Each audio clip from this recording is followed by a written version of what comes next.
హెచ్చరించుకున్నాను. ఇది మంచిది, మన రక్షకుడకు దేవుని దృష్టికి అనుకూలమైనది. ఆయన మనుషులందరూ రక్షణ పొంది సత్యమును గురించిన అనుభవజ్ఞానం గలవారై ఉండవాలని నిశ్చయించినాడు. దేవుడు ఒక్కడే, దేవునికి నరులకు మధ్యవర్తి ఒక్కడే, ఆయన క్రీస్తు చేస్తున్నాడు. ఈ అందరి కొరకు విమోచన ప్రయత్నంగా తాను అర్పించుకున్నాడు. దీనిని గురించిన సాక్ష్యము యుక్తకాలంలో ఇవ్వబడిన చిన్న మాట ప్రార్థన చేస్తాం. దయచేసి తల వంచండి, గమనించుకోండి, ప్రార్థన ఏకీభవించండి. మా స్తుతులకు పాత్రగా మా రక్షణ కారణమైనటువంటి మా ప్రియ పరలోకపు తండ్రి, వందనాలు స్తోత్రాలైన మహాకరుడు, మహోన్నతుడు, పరిశుద్ధుడు, నిత్య నివాసన తండ్రి, మీకే వందనాలు స్తోత్రాలైన. లేదు మీ వంటి వారెవరు ప్రభా, పరిశుద్ధుడైన మహనీయుడు, స్తుతి కీర్తన వంటి పూజలు, అద్భుతములు ఆశ్చర్యకార్యములు చేయవాడు, నీ నా నిరంతరం ఏకరీతిలో గొప్ప దేవ, మీకే వందనాలు స్తోత్రాలైన. ఓ ప్రభా, ఇంతవరకు ఆరాధన కార్యక్రమం మర్యాదపూర్వకను క్రమముగాను మీరు జరిపించుకునే విధానం కొరకై వందనాలు స్తోత్రాలైనా. ఇంతమంది అయితే ప్రభా, మీ శరీరం సాదృశ్య రొట్టెలోను, మీ రక్తం సాదృశ్య పాత్రలోను ఎంతమంది అయితే చేయి వేశారో అలాంటి మీ బిడ్డలందరిని బట్టి మీకు వందనాలు స్తోత్రాలైనా. ఇంకా రొట్టి రసాలు మిగిలింటున్నాయి. మిగులున్న రొట్టి రసాలు రక్షణ పొందని వారిని సూచిస్తుంటుండగా ఇది అనుకూల సమయమని, ఇదే రక్షణ దినమని, ఈరోజు మాది కావచ్చు, రేపు మాది కాకుండా పోవచ్చు. మీరు అక్కడెప్పుడు మా పోకడెప్పుడు మాకు తెలియదు కాబట్టి ఉన్న పాటన ఉన్న చోటన యేసు ప్రభా, నేను పాపిని, నా పాపను క్షమించి నీ బిడ్డగా చేసుకునండి తీర్మానాన్ని మా ప్రభా మీ బిడ్డలు దయచేవలసిందిగా ప్రార్థన చేస్తున్నాం. చివరిగా నిలబడిన నేను అల్పడును, అయోగ్యుడును, జ్ఞానం లేనివాడిని, మట్టివాడిని, వట్టివాడిని, ఎందుకు పనికిరానివని ప్రభా, మనుషునిగా మాట్లాడితే ఎవరు నమ్మరు కాబట్టి మీరే పరలోకించి మీ మేళనైనా చలనైనా స్వరాన్ని వినిపించి తద్వారా మా అందరికి ఒక హెచ్చరిక, ఒక గద్దింపు, ఒక దిద్దుబాటు, ఒక పురికొల్పు, ఒక దీవెన ఆశీర్వాదం నింపిపోమని, మీ సన్నిధిని మీ ప్రశ్న మాత ఉంచమని, వినగల చెవిని గ్రహించగల మనసు దయచేయమని అన్నింటి ద్వారా మహిమ ఘనత ప్రభావాలకు మీకే ఆరోపిస్తూ యేసయ్య నామములో ప్రార్థన చేస్తున్నాను తండ్రి, ఆమేన్. దేవునికి స్తోత్రం. ప్రియులారా, మరొకసారి మీ అందరికి వందనాలు. మరి దినాన పెద్దలు కూడా మమ్మల్ని ప్రేమించి మీ సన్నిధానంలో, దేవుని సన్నిధానంలో మరి దేవుని వాక్యాన్ని 20 నిమిషాలు పంచుకోవాలని మరి పెద్దలు మరి ఆజ్ఞాపించిన కాబట్టి వారి ఆజ్ఞ మేరకు ఇప్పుడు 11:50కి వస్తుంది. సో 10:50 నెక్స్ట్ 12:05కు 20 నిమిషాలు మరి దేవుని వాక్యాన్ని మరి ధ్యానించుకుందాం. చదవన లేఖన భాగాన్ని మీరు బాగా తెలిసిన వాళ్ళు, ఎరిగిన వారు దేవుని, ఎందుకంటే బ్రదర్ అండ్ అసెంబ్లీస్ అంటే సాధ్యమైనంత వరకు దేవుని వాక్యాన్ని బాగా ధ్యానిస్తారు. దేవుని వాక్యం ఏం చెప్తుందో వాటి ప్రకారం మరి జీవించడానికి కూడా ప్రయత్నం చేస్తారు. మనం అందరం కూడా చూసాం. ప్రతి వారు కూడా దేవుని ఆత్మతో సత్యంతో ఆరాధించారు, ఎక్కువ మంది ఆరాధించారు. దేవునికి స్తోత్రాలు. ఇక్కడ పౌలు గారు తన ఆత్మీయ కుమారుడి తిమోతికి మరి పత్రిక రాస్తూ ఉన్నాడు. ఆయన ఆ తిమోతి మరి పౌలు గారికి జత పనివాడు, అంటే సువార్త సేవలో సహ పనివాడు, అయితే ఆత్మీయంగా కుమారుడు, ఆత్మీయ కుమారుడు. ఆనాటి దినాలలో మరి క్రీస్తు శకము 64లో ఈ పత్రిక రాస్తున్నప్పటికీ పౌలు గారు మరి బంధకాల నుంచి విడిపించబడినప్పుడు రాస్తున్నప్పుడు ఆయన అంటున్నాడు, ఈ పత్రిక రాయడానికి కారణం ఏంటంటే ఈ యొక్క తిమోతి రాసిన మొదటి పత్రిక, రెండవ పత్రిక, తీతు పత్రిక, పిలుమను పత్రిక, ఈ 4 పత్రికలు కూడా కాపరి పత్రికలు. సంఘములో జనులు ఎలాగూ నడవలను, వాళ్ళ ప్రవర్తన ఎలా ఉండాలి అనేటికి దీని ప్రారంభమైన వాక్యంగా ఇదే తిమోతి రాసినటువంటి ఈ పత్రిక మొదటి పత్రిక 3వ అధ్యాయం 15వ వచనంలో ఆ మాట రాశాడు. 15 చూద్దాం. దేవుని మందిరములో అనగా జీవంగల దేవుని సంఘములో జనులు ఎలాగో ప్రవర్తించలను అది నీకు తెలియజేయవలని ఈ సంగతులు నేను వ్రాయిస్తున్నాను. ఏమంట? జీవంగల దేవుని సంఘములో జనులు ఎలాగ నడవలను. ఈ పత్రికలో ముఖ్యంగా చెప్పాలంటే ఈ అధ్యాయంలో 15 వచనాలు ఉన్నాయి. మొదటి 4 వచనాల వరకు ప్రార్థనలో ఎలా ఉండాలా, ప్రార్థన వల్ల కలిగే ఫలితాలు ఏంటి, ప్రార్థన ఎందుకు చేయాలా, ఎవరి కోసం చేయాలని చెప్తున్నాడు. మరి 4-5 వచనాలు చూస్తే దేవుడు ఒక్కడే, దేవునికి నేను మధ్యవర్తి ఒక్కడే, ఆయన క్రీస్తు చేస్తున్నారని చెప్తున్నాడు. మరి 7వ వచనం నుంచి మరి 15వ వచనం వరకు సంఘములో పురుషులు స్త్రీలు వాళ్ళ యొక్క ప్రవర్తన ఎలా ఉండాలా, వాళ్ళ యొక్క వస్త్రధారణ లేదా వాళ్ళ యొక్క అలంకరణ ఎలా ఉండాలని చెప్తున్నాను. ఎందుకంటే ఇది కాపరి పత్రిక కాబట్టి కాపరి అయిన తిమోతి నీకు నేను రాస్తూ ఉన్నాను. ఎందుకంటే పౌలు గారు అప్పటికైనా చాలా మరి దగ్గర, అంటే ఈ లోకాన్ని వదలడానికి ఆయన సదా సిద్ధంగా ఉన్నాడు. అంటే మరణపు అంచుల దగ్గరికి వచ్చాడు. ఆ స్థితిలో రాస్తున్నాడు, నేను బంధకాలంలోనే తిరిగి నేను చూడాలని నాకు చాలా ఆశ ఉంది, కానీ ఒకవేళ నేను చూడలేకపోవచ్చు, నీ దగ్గర రాకుండా అయితే నేను నీకు ఒక హెచ్చరిక చేస్తున్నా. సంఘములో జీవం గల దేవుని సన్నిధిలో జనులేలాగా ప్రవర్తించవలను నువ్వు చూచా తప్పకుండా పాటించాలా, హెచ్చరించాలా, గద్దించాలా, దిద్దుబాటు చేయాలని అన్నాడు. కాబట్టి ఈ పత్రిక మనకి ఎంతైనా కూడా ప్రోత్సాహకరమైనది, అట్ ద సేమ్ టైం బాధ్యతాయుతమైనది, మరి కూడా భయంకరమైనది. ఎందుకంటే మనము జీవిస్తూ పాటిస్తూ ఇతరులకు బోధించే పత్రిక. అందుకే బోధకులైన మనము చాలా జాగ్రత్తగా నాలోని. కాబట్టి తిమోతి, నువ్వు సంఘంలో జనులు ఎలాగ ప్రవర్తించు. ఎందుకంటే యథా రాజ తథా ప్రజ, యథా గురు తథా శిష్యు. రాజు ఎలా ఉంటాడో ప్రజలు అలా ఉంటారు.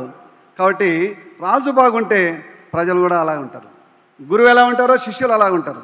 కాబట్టి మనము బోధకులను తయారు చేసేటువంటి బాధ్యత సంఘంలో జనులు ప్రతి వారు కూడా. ఎందుకంటే దేవుడు ప్రతి వారిని కూడా ఒక నాయకుడిగా, స్త్రీలు కానీ పురుషులు కానీ దేవుని సంఘంలో ప్రతి వారు కూడా రాజులుగాను యాజకులుగా తయారు చేసి. ఇప్పుడు చదువుకున్నాం ఆరాధనలో, పేతురు రాసిన మొదటి పత్రిక 2:9, చీకటిలో నుంచి ఆశ్చర్యకరమైన తన వెలుగులోని పిలిచిన వాని యొక్క గుణాతిశయమును ప్రచురం చేయ నిమిత్తము ఏర్పరచబడిన వంశమును రాజులైన యాజక సమూహం, దేవుని సొత్తైన ప్రజలు.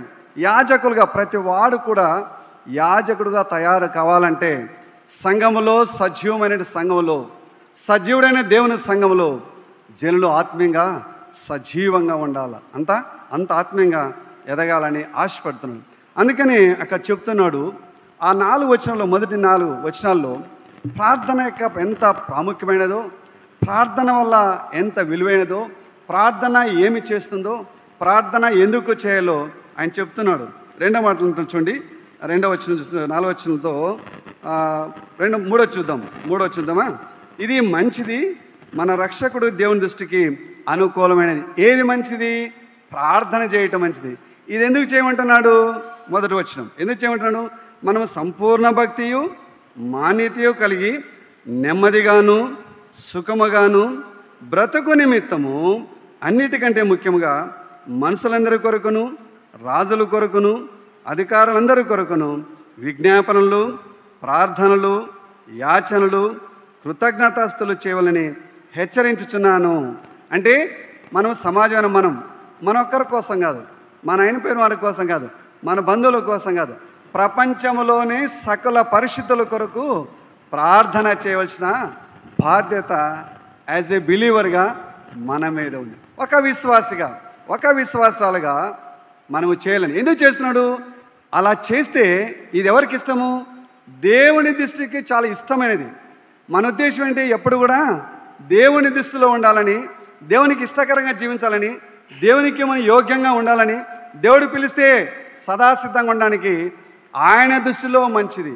అందుకని ప్రపంచంలో సకల పరిశుద్ధులందరి కోసము ప్రార్థన చేయాలి. భూమి మీద అత్యంత ప్రాముఖ్యమైన వాడు, అంతంత ప్రాముఖ్యత కలిగిన వాడు, అంతంత బాధ్యత కలిగినాడు ఈ లోకంలో ఎవరికీ లేదు. అది కేవలము దేవుని బిడ్డలకే దేవుడు ఇచ్చాడు. ఎందుకంటే ఈ ప్రార్థన చేయడం అందరి కోసం పట్టించుకో. లోకంలో ఎలా ఉంటుందంటే వాళ్ళ కోసం చేస్తే నాకేమొస్తుంది, వీరి కోసం చేస్తే నాకేమొస్తుంది, నాకేమైనా లాభం ఉంటే నేను చేస్తానట. సో ప్రతివాడు లోకంలో స్వార్థం కోసం బ్రతుకుతారు.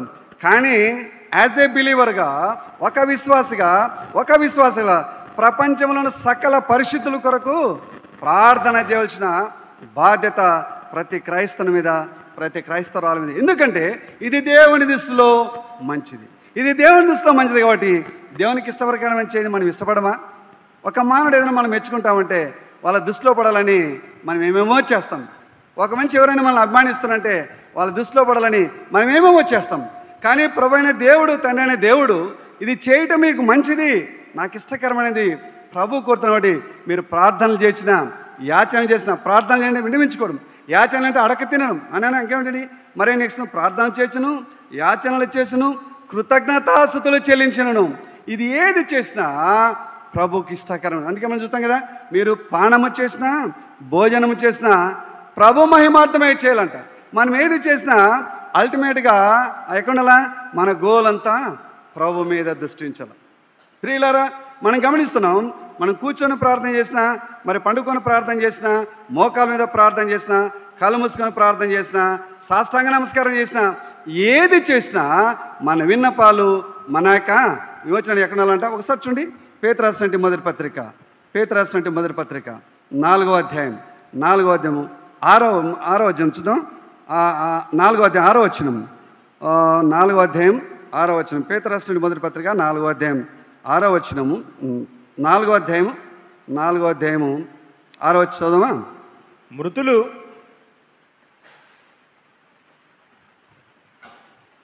పేతురు రాసినటువంటి ఫిలిప్పీయుల రాసిన పత్రిక 4వ అధ్యాయం 4వ అధ్యాయం 6వ వచనం.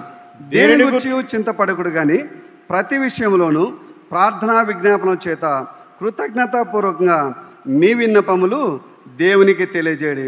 అప్పుడు సమస్త జ్ఞానమునకు మించిన దేవుని సమాధానము యేసుక్రీస్తు వలన మీ హృదయములకు మీ తలంపులకు కావలి ఉండును.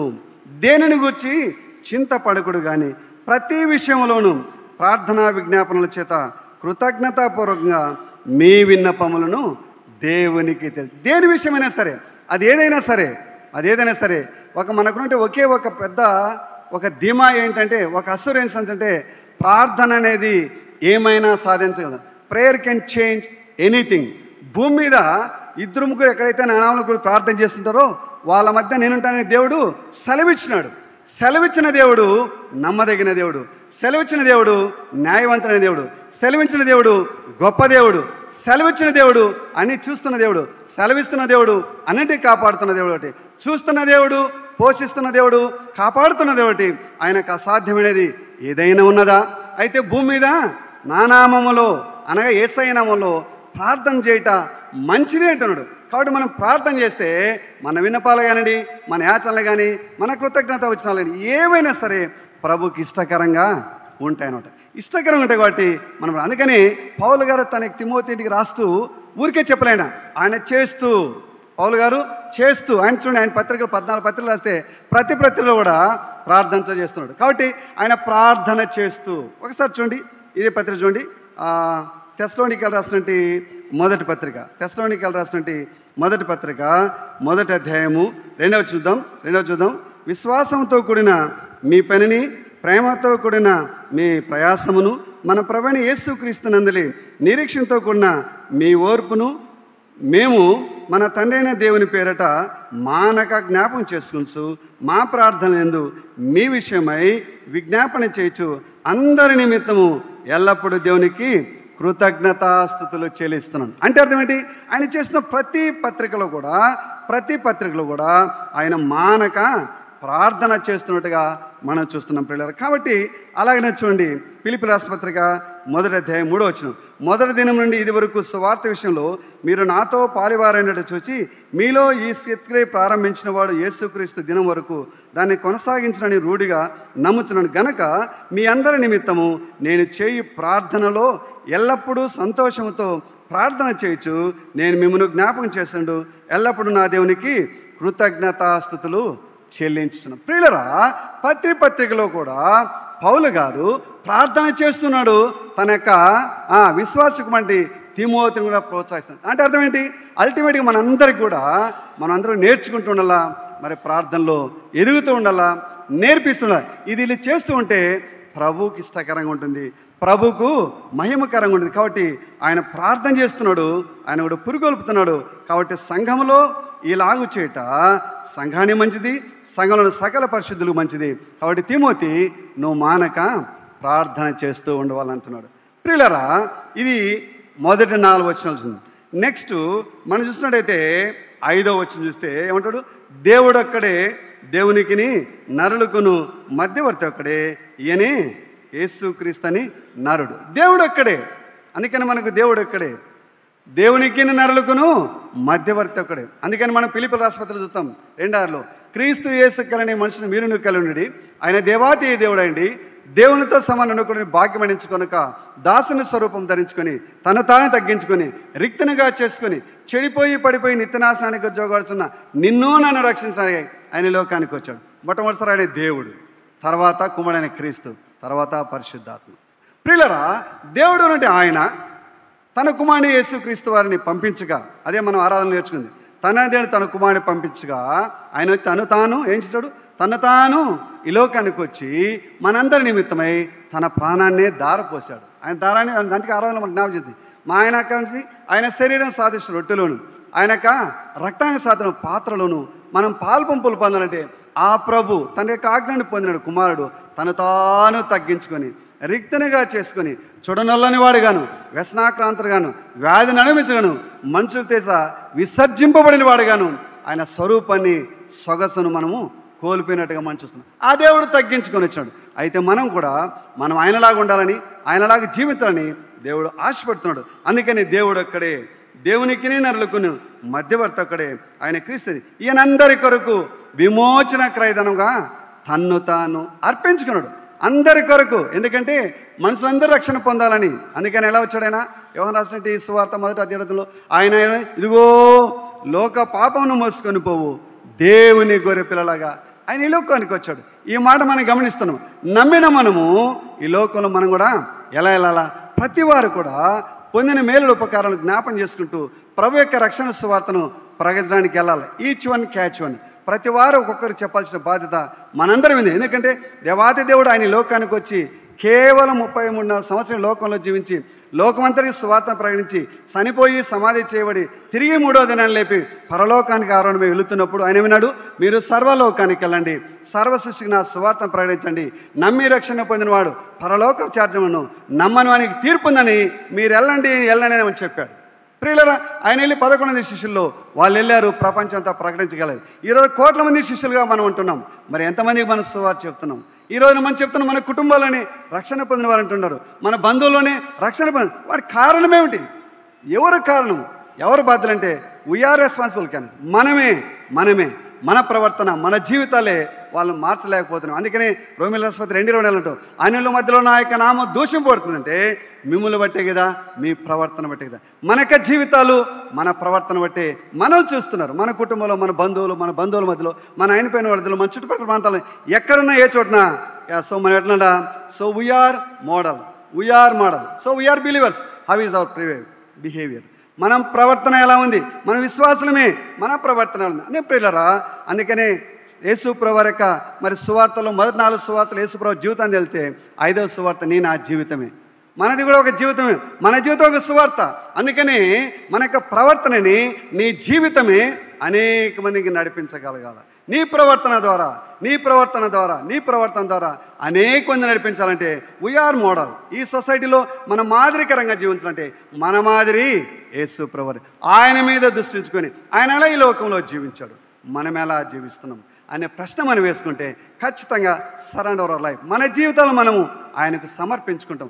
నా ప్రభు అంత గొప్ప దేవుడు, నా ప్రభు ధవలవర్ణుడు, రత్నవర్ణుడు, 10,000 మంది పురుషులకు గుర్తింపదగిన దేవుడు, ఆయనలో పాపం లేనివాడు. ఆయన అన్నాడు, నాలో పాపం ఉన్నదని మీరెవరైనా స్థాపించగలరా అని లోకానికే ఛాలెంజ్ చేశాడు. నా దేవుడు పరిశుద్ధుడుగా, నా దేవుడు పవిత్రుడుగా, నా దేవుడు నిందారహితుడుగా, నా దేవుడు నిష్కల్మషుడుగా, మరి నాలో పాపం ఉందా లేదా అని మనం ఎంచుకుంటే పాపము లేనివారుగా అయితే అనొచ్చు. మనం ఈ లోకంలో శారీరక పాపం ఉండదా? భూమి మీద ఉన్నంత కాలము, మట్టి శరీరంతో ఉన్నంత కాలము చూపులోనో, తలంపుల్లోనో, క్రియల్లోనో, ప్రవర్తనలోనో, నడవడికలోనో ఏదో ఒకసారి తప్పిపోయి ఉంటాం. అయినా వాటి నుంచి మనం రక్షణ పొంది వాటి నుంచి తప్పించబడంటే మనం ప్రభువుని ఆధారపడి ప్రభువుని ముందుంచుకొని మనం ముందుతే లోకంలో మనము మాన్యముగా బ్రతకగలము, సుఖముగా బ్రతకగలము, అనేక మంది సంతోషాన్ని కలిగించే వారంగా ఉంటాం. మన జీవితాలు మన చుట్టూ ఉన్న వాళ్ళకు ఎలా ఉన్నాయి? కంపు కొట్టే తరంగా ఉన్నాయా? దీవెనకరంగా ఉన్నాయా? ఆశీర్వాదకరమైన మన దేవుడు మనకు ఆశీర్వాదకరంగా ఉన్నాడా? దీవెనకరంగా ఉన్నాడా? ఆయన నమ్మిన బిడ్డలు మనము ఆయనకి ఇష్టకరంగా, ఆయన ప్రేమపూర్వం చూస్తే మన చుట్టూ ఉన్న వాళ్ళ గురు మన దీవెనకరంగాను భయంకరంగా చేస్తాం. ఆ దేవుడు తన స్వరూపాన్ని కోల్పోయినాడు, తన సొగసును కోల్పోయినాడు. ఎందు నిమిత్తం? పాపులమైన మన కొరకు. తన ప్రాణాన్ని పెట్టాడు. అందుకే అంకుల్ చెప్పాడు కొరింథీయులకు మొదటి పత్రిక 6వ అధ్యాయంలో, మీ దేహము దేవుని మీకు కనిగించడం, మీరు మీ విలువ పెట్టి కొడవని వారు మీరు మీ సొత్తు కారు. మన సొత్తు కానీ ఇది మనకి కానే కాదు, మనం కాం కాబట్టి ప్రభు కోసం జీవించాలని అంట. అందుకని పౌలు గారు ఆ దేహాన్ని అంటాడు తిమోతి మొదటి పత్రిక మొదటి అధ్యాయం 12 చూడు సరే, పూర్వము దూషకుడును హింసకుడును ఆయనగా నన్ను తన పరిచయకు నియమించి నమ్మకమైన వానిగా ఎంచినందుకు నన్ను బలపరిచిన మన ప్రభువైన యేసుక్రీస్తు కృతజ్ఞతనైనాను. ఒకప్పుడు పౌలు ఎలాంటి వాడు? హింసకుడు, హానికరుడు, దూషకుడు, అనేక మందిని బాధించిన వాడు. ఎంత పెద్ద జ్ఞాని మీకు బాగా తెలిసిన, ఎందుకంటే అంత పెద్ద జ్ఞాని, ధర్మశాస్త్రంలో అంత జ్ఞానాన్ని పొందిన పౌలు గారు అలాంటి వాడు. ఒకప్పుడు ఆయన చాలా చాలా క్రూరుడు. అలాంటి నన్ను పట్టుకున్నాడు. అందుకని ఈ రోజున ఆ దౌర్భాగ్యుడిగా ఉన్నట్టు ఆ స్థితి, హింసకుడు, హానికరుడు, దుణకుడు ఆ పౌలు మార్చబడి ఈ రోజున బైబిల్ గ్రంథంలోనే 14 పత్రికలు రాయగలనంటే వాట్ ఏ వండర్ఫుల్ లైఫ్. ఎంత అద్భుతమైన జీవితం, ఎంత మార్పు చెందిన జీవితం. ఒకప్పుడు హింసకుడు, ఒకప్పుడు హానికరుడు, ఒకప్పుడు దూషకుడు. ఇప్పుడు ఆయన ఏమంటున్నాడు? కొరింథీయులకు మొదటి పత్రిక 11వ అధ్యాయం మొదటి వచనం, నేను క్రీస్తును పోలి నడుచుకున్న ప్రకారం నన్ను పోలి నడుచుకొని అంటాను. అంటే ఎంత తగ్గింపు ప్రియులరా, అంత తగ్గింపు. ఒకప్పుడు అంత ఉన్నతమైన విద్యావంతుడు, ఎంతో జ్ఞానము కలిగినవాడు, ధర్మశాస్త్రం అంత పాండిత్యం కలిగినవాడు. అలాంటి వాడు మార్పు చెంది, దట్ ఈస్ ద చేంజింగ్. అది మార్పు కలగాల.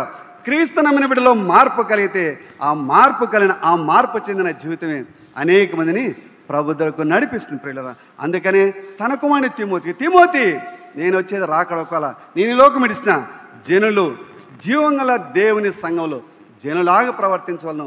నువ్వు చెప్పు, నువ్వు హెచ్చరించము, నువ్వు గద్దించము, నువ్వు దిద్దుబాటు చేయమని అంటున్నాడు. కాబట్టి బోధకులను మనం, ఎందుకంటే మన మీద కఠినమైన తీర్పు ఉందని గుర్తించాలా. ఎందుకంటే యాకోబు రాసిన పత్రికలో 3వ అధ్యాయంలో మీరు చూడండి ఒకసారి, ఒక మాట చూసి ముగిచేద్దాం. తిమోతి రాసినటువంటి మొదటి పత్రిక 3వ అధ్యాయం, యాకోబు రాసిన పత్రిక 3వ అధ్యాయం మొదటి వచనం, నా సహోదరులారా బోధకులు మనము మరి కఠినమైన తీర్పు పొందేదని తెలుసుకుని మీలో అనేకులు బోధకులు కాకుండా. ఏమంటాడు? కఠినమైన తీర్పు పొందుతాం కాబట్టి బోధకులైన మనము జాగ్రత్తగా ఉండాలా. బోధిస్తున్న మనము ప్రతి వారం లెక్క పెంచాలి. ఒకసారి ఇంకో మాట చూద్దాం.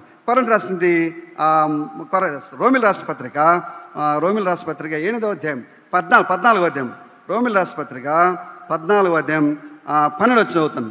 ప్రతి నాలుకయు దేవుని స్థితిని ప్రభు చెప్తున్నాడు, రాయబడినది కనుక మీలో ప్రతివాడును తన్ను గురించి దేవునికి లెక్క అప్పజెప్పవాలి. ప్రియులరా, మన గురించి దేవుడు ఎందుకైతే ఈ లోకంలో ఉంచాడో ఆ పనిని మనం గుర్తిరిగి దేవునికి లెక్క ప్రతివాడు కూడా, మనలోని ప్రతివాడు తన గురించి తాను దేవునికి లెక్క అప్పచెప్పాలి. కాబట్టి అది గుర్తిరిగి మన దేవుడు రాబోతున్నాడు. అందుకని ప్రకటన 22:12 అంటాడు, మీలో అన్యాయం ఇచ్చేవాడు ఇంకా అన్యాయం చేయను, పరిశుద్ధుడు ఇంకా పరిశుద్ధులను, పవిత్రుడు ఇంకా పవిత్రుడని, పాపం చేయడం ఇంకా పాపం చేయడని, అదిగో నేను త్వరగా వస్తున్నాను, వాని క్రియల చొప్పున నేను సిద్ధపరిచిన జీతము నా యొద్ద. ఆయన రాబోతున్నాడు. మనందరం కూడా ఒక రోజున ఆయన ముందు నిలబడాల్సి వస్తుంది. ఆ రోజు లెక్క అప్పవలసి వస్తుంది. భూమి మీద ఉన్నంతకాలము ఎందుకు ఈ లోకంలో ఉన్నాం, ఎవరి కోసం జీవించడం గుర్తిరిగి ప్రభువుకు నేను లెక్క అప్పచెప్పాలా. అనేక మంది వెళ్ళిపోయినారు, నేను మాత్రం ఈ లోకంలో అంటే నా మీద ప్రభువు భారం ఉంచాడు. కాబట్టి నేను కూడా లెక్క పెంచాలని. ఈ లోకంలో మేడలున్నా, మిద్దెలున్నా, పొలాలున్నా, స్థలాలున్నా, ఆస్తులున్నా, అంతస్తులున్నా, అవేవి మనతోరో కానీ ప్రభువుకు కొన్ని ఆత్మలైనా. ఆస్తులు సంపాదించడం లోకం రాలేదు, కానీ ఆత్మలు సంపాదించడానికే ఈ లోకంలోని గుర్తిరిగి ప్రభు కోసం మనము పనిచేసేవారం కూడా. అలాంటి కృప దేవుడు మనందరికీ దయచేయనుగాక. నాకు ఇచ్చిన అవకాశం బట్టి పెద్దలకు మరొకసారి వందనాలు.